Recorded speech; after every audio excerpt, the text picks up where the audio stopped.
un tema inevitable en todo lo que se hable, porque además de la salud, de la prevención, también de las repercusiones, de los coletazos, en este caso del tema económico, que es a nivel mundial. Pero en nuestro país, ¿qué es lo que podemos hacer? ¿Cómo están estas medidas que ha anunciado el gobierno? Recién escuchábamos a Fernando Pereira, el presidente del PIT-CNT, anunciando algunos pedidos al gobierno. Vamos a analizar más este tema con Pablo Rosselli, economista. Buenos días, Pablo, gracias por recibirnos.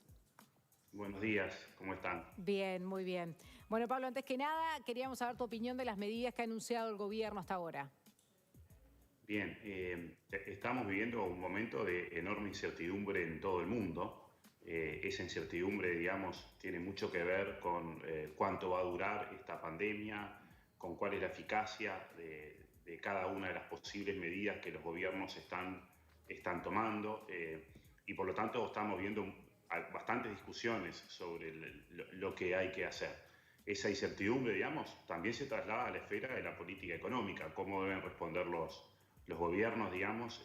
Tenemos un grado de incertidumbre importante, pero en términos generales diría que las respuestas de política económica, las medidas que el gobierno anunció la semana pasada van en la dirección correcta. Probablemente vamos a tener que tomar más medidas, pero dado que tenemos mucha incertidumbre y dado que también la política económica va a enfrentar restricciones, porque no es posible atender el 100% de los problemas, ni mucho menos que el 100% de los problemas, también tenemos que convivir, digamos, con un enfoque que de alguna medida sea un poco gradual, que vaya analizando, digamos, el día a día y desplegando más medidas. Seguramente eso es lo que vamos a ver en las próximas días o semanas. El gobierno va a tomar más medidas, pero tenemos que todos tratar de conservar la calma y darle tiempo al gobierno también. En ese sentido, Pablo, es importante lo que decía. Recién conversábamos con Fernando Pereira, él decía medidas insuficientes. Después el tema está en cómo enfocar esa respuesta. Está claro que esto generará probablemente un aumento del déficit, un aumento del endeudamiento, es decir, va a haber recursos para atender esta situación. El tema es cómo se enfocan, porque ahí también tampoco es infinito, ¿no? La posibilidad de tener recursos, o todo lo que gastes o todo lo que te endeudes lo vas a tener que pagar el día de mañana. Me parece importante ahí explicar por qué hay que, de alguna manera, considerar también ese equilibrio. Bien, la verdad es que Uruguay llegó a este shock mundial, que es de dimensiones inéditas, digamos. Es la primera vez probablemente desde los años 30 que hay un shock tan sincronizado en todo el mundo sufriendo lo mismo al mismo tiempo. Uruguay llega a ese shock con un déficit fiscal alto, con una deuda pública creciente. Teníamos un déficit fiscal de 5 puntos del PBI. Por cierto, eso pone una restricción importante a la capacidad de respuesta del gobierno. Pero, dicho eso, la magnitud de la crisis que estamos viendo en el mundo, probablemente, y subrayo lo de probablemente porque no tenemos certeza, probablemente le va a dejar a los gobiernos y al Uruguay también un espacio para incrementar el déficit fiscal de un modo más o menos importante, en la medida que sea claramente percibido que ese aumento del déficit fiscal es transitorio, que sea claramente percibido que después que pase este shock los esfuerzos de ajuste fiscal van a ser importantes. Y el otro elemento que tenemos que tener presente es que la magnitud de este shock es tan grande que tiene sentido para el gobierno tomar algunos riesgos, tolerar un déficit fiscal mayor, porque no tomar medidas puede ser pero muy malo para la actividad económica. ¿Pero te parece bien esto de ir gradualmente, Pablo, de alguna manera ir...? Trabajo que tiene que tener la política económica en esta circunstancia. Hay una línea que es tratar de preservar el crédito en la economía. En esa dirección apuntaron un montón de medidas anunciadas la semana pasada.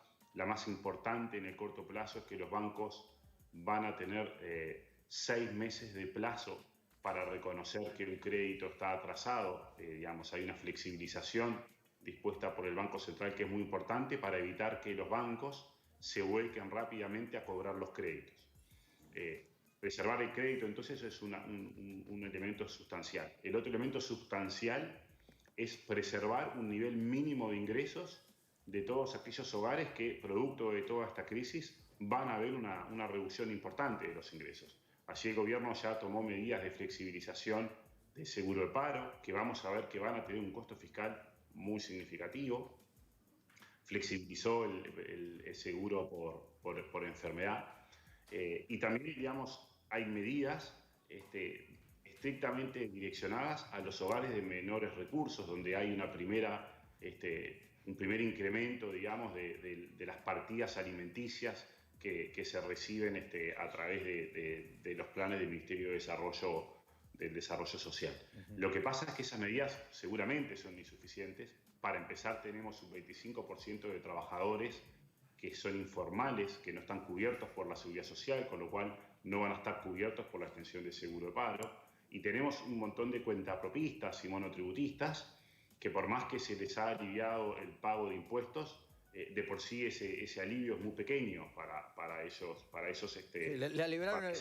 Le aliviaron los impuestos de algo que ni siquiera saben si van a recibir el ingreso, ¿no?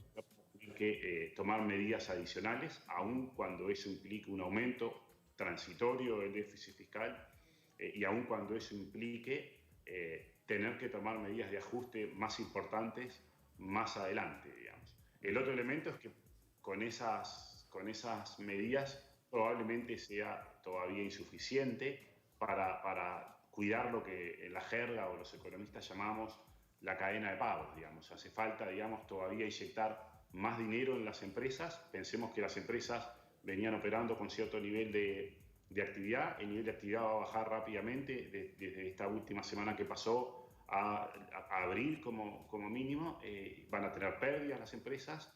No va a ser fácil obtener financiamiento adicional desde los bancos. Hace falta, digamos, introducir mayores medidas que le den soporte a los flujos de caja de las empresas, y eso probablemente venga por el lado de postergar por algún tiempo el pago de algunos impuestos adicionales. Ajá. Todas medidas que tienen un alto costo fiscal, todas medidas que encierran riesgos, porque Uruguay arrancó, digamos, con este shock con un déficit fiscal elevado, como tú me preguntabas, Juan Miguel. Sí. Ahí, Pablo, retornando un poco sobre lo que es la gradualidad de las medidas, ¿no? Hay quien dijo, bueno, el gobierno ya debería haber actuado como actuaron los gobiernos de Europa, de Francia, de España, anunciando paquetes de medidas fuertes. ¿Vos creés que la gradualidad con la que se están tomando las decisiones es adecuada ante la incertidumbre en que estamos, seguir dando de a poquito esas señales a los que la van necesitando más?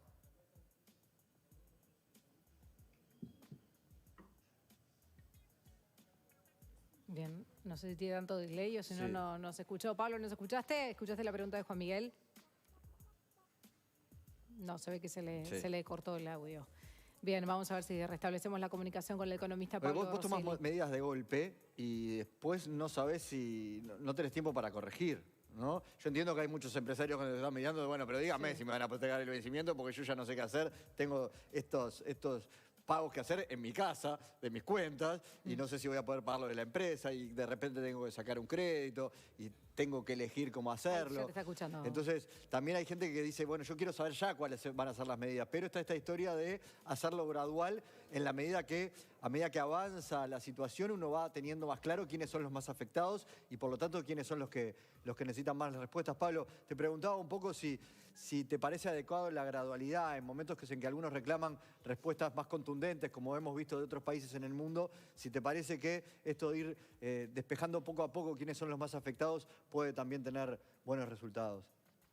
A ver, como decía al comienzo, tenemos mucha incertidumbre, digamos. En el mundo hay mucha incertidumbre, eso se nota en la enorme volatilidad que tienen los mercados financieros internacionales. Por lo tanto, digamos, los analistas que hacemos nuestras proyecciones, que opinamos sobre la política económica, tenemos que ser muy juiciosos al momento de valorar las decisiones que toma el gobierno. A nuestro juicio, es razonable que el gobierno se tome cierto tiempo para ir desplegando medidas, aunque también es cierto, digamos, de que no nos sobra el tiempo, porque el deterioro de los ingresos de los hogares va a ocurrir relativamente rápido, el deterioro de los flujos de fondos de las empresas también va a ocurrir relativamente rápido. Claro, esto fue un frenazo impresionante que se dio de una manera de un día para el otro, ¿no? Empresas que ya están cerradas, gente que ya está en el seguro de paro, no es que se vio venir la crisis y que vamos a ver cómo nos afecta, no, ya estamos en el medio de esa. pero pongámonos en un momento en los zapatos de quienes tienen que tomar decisiones con todas estas incertidumbres, con todo el estrés de que cada error, digamos, se puede pagar caro y al mismo tiempo con toda la presión social que todos los uruguayos le ponemos al gobierno o que todos los ciudadanos en cada país le ponen a su gobierno y las redes sociales y la gente opina, dice que hay que tomar tal medida o tal otra, digamos. Realmente la calma es un atributo esencial, digamos, para ordenar las prioridades. El gobierno no tiene infinitas municiones, tiene pocas municiones, tiene que afinar la puntería, digamos. Pero es bastante claro que va a haber que tomar más medidas y pensamos que eso es lo que va a terminar ocurriendo. Bien, Pablo, quería consultarte, ¿no? Porque hoy hablábamos también de algunos de los sectores que se ven beneficiados y la discusión que teníamos con Fernando Pereira, ejemplo, pueden ser desde los fabricantes y los vendedores de alcohol en gel a laboratorios y algunos sectores más. ¿Realmente cuánto puede más estar beneficiado ese sector y si realmente son muchos? Yo creo que no hay muchos sectores en los cuales uno pueda detectar ganadores. Esta caída en la actividad económica va a ser muy generalizada, las dificultades en la cadena de pago también lo van a hacer. En Uruguay, digamos, no tenemos mercados accionarios, entonces no sabemos, digamos, qué es lo que está ocurriendo, digamos, con cada tipo de empresa o con cada sector, pero podemos mirar lo que está ocurriendo en los mercados accionarios del mundo, las acciones de Amazon, una compañía que se dedica al delivery, en definitiva, no vende claro. todo online y ha trascendido que va a contratar a 100.000 trabajadores más para fortalecer su capacidad de entrega de sus ventas online. Las acciones se han desplomado, como se han desplomado las acciones de los laboratorios. La gente piensa que los laboratorios van a ganar más dinero, digamos. Acá hay una enorme destrucción de riqueza en el mundo. Los valores accionarios han caído, el valor de las compañías del mundo ha caído por una cifra igual al PBI de China de un año. Entonces, sí, de la que se podrá aprovechar, como decía Fernando Pereira, algún jodedor, pero no es que haya grandes ganadores en el mercado, que son cosas distintas. No, yo te quería preguntar puntualmente, Pablo, para que se entienda con claridad qué quiere decir el rompimiento de la cadena de pago, porque hay mucha gente que nunca lo vivió, que no sabe lo que es. Bueno, pues, los riesgos, porque a ver, acá estamos ante un riesgo de un rompimiento de la cadena de pagos. Seguramente se va a ver afectada. El tema es bien simple, digamos. Si una empresa deja de vender, no tiene ingresos. Si no tiene ingresos, no le puede pagar a su proveedor. Si no le paga a su proveedor, ese proveedor es otra empresa que no puede cobrar. Y si no puede cobrar, no le puede pagar a su proveedor. Y si las empresas no están cobrando, no le pueden pagar a los bancos. Si los bancos no cobran, los bancos no van a dar más crédito. De hecho, van a tratar de recuperar el crédito. A eso nos referimos cuando hablamos de quiebre de la cadena de pago. Por eso es importante que se tomen medidas de inyección de crédito en la economía. El Banco Central flexibilizó los criterios que deben aplicar los bancos para reconocer un préstamo como un préstamo atrasado. Cuando los bancos tienen préstamos atrasados, tienen que reconocer pérdidas en sus balances. Eso impacta en los requerimientos de capital. Bueno, en el mundo vamos a ver una flexibilización de los requerimientos de capital para los bancos. En los tiempos buenos, la regulación hace que les obliga a los bancos a fortalecer su capital. En tiempos malos como la regulación debe permitirle a los bancos operar con menos capital para absorber algunas de esas pérdidas. El Estado, digamos, en la medida que postergue el cobro de algunos impuestos, en los hechos eso equivale como a inyectar crédito en la economía. Digamos, no es crédito nuevo, pero equivale a no retirarle dinero a las empresas, digamos, ¿no? Entonces, por ahí tienen que venir las respuestas, focalizadas en las personas que más lo requieren. En Uruguay tenemos 200.000 personas viviendo en asentamientos, tenemos 25% de los trabajadores en condiciones informales, tenemos muchos cuentapropistas. Esas personas, digamos, van a sufrir una pérdida de ingresos, eso es inevitable, pero el Estado debe tratar de asegurarle un mínimo ingreso que permita una mínima subsistencia al menos, y debe inyectar fondos, digamos, postergando el cobro de algunos impuestos. Habrá que ver cuántos y por cuánto tiempo, digamos, pero en esa línea probablemente deba actuar para cuidar, digamos, las empresas. Pensemos que estamos ante un shock tremendamente duro, pero probablemente bastante transitorio o muy transitorio. Tampoco sabemos si va a haber reiteraciones del virus más adelante, claro. pero si miramos lo que está ocurriendo en China, China está volviendo lentamente a la normalidad. Es un misterio y saber si dentro de 2 o 3 meses China no va a volver a estar con un problema importante de coronavirus, digamos. Está claro que vamos a estar seguros de que terminamos con este problema si encontramos buenos medicamentos, si encontramos vacunas. La comunidad científica internacional está trabajando a máxima velocidad en todas esas direcciones, pero esto es un shock razonablemente transitorio y también tenemos que pensar que va a haber una recuperación y es importante que las empresas no quiebren, que no se pierdan trabajos de un modo estructural, duradero, Claro. porque estamos ante un shock enormemente fuerte, pero transitorio. Bien, Pablo Rosselli, muchísimas gracias por este contacto con nosotros. Que pasen bien. Igualmente, hasta luego. Tenemos que actualizar.